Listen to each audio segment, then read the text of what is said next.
There ought to be a law. I'm Jeff Stein with today's Iowa Politics Report.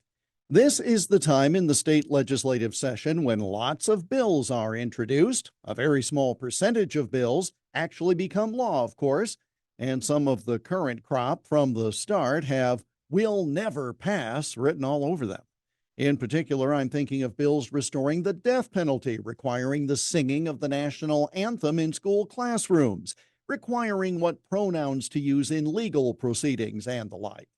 Now, some of these are hot enough issues that they'll never see the light of day in an election year like this, but that's also the reason some are introduced. Because it is an election year, and the senator or representative can tell voters that they tried, and if returned to office, they'll give it another shot. I don't mean to be dismissive. Major changes in law don't typically happen the first time legislation is introduced.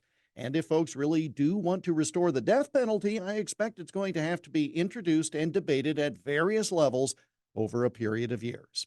Some of the news coverage of these bills, however, misses context. At this point, bills are referred to subcommittees. If approved for discussion by the full committee on the topic, they move on.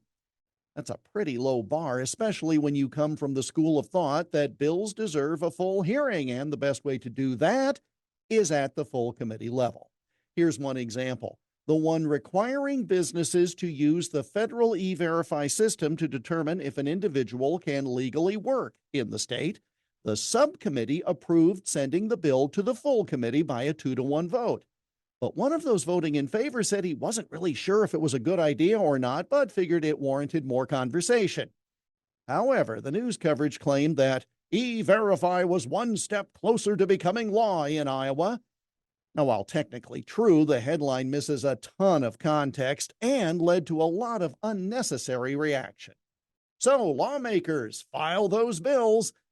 Maybe this is the year Iowa will have an official state draft horse to go along with the state bird and state flower. And that's the Iowa Politics Report for Wednesday, January 31 on Twitter, Instagram, Getter, Threads, and Truth Social at Iowa Politics. I'm Jeff Stein on News Talk 1540 KXEL.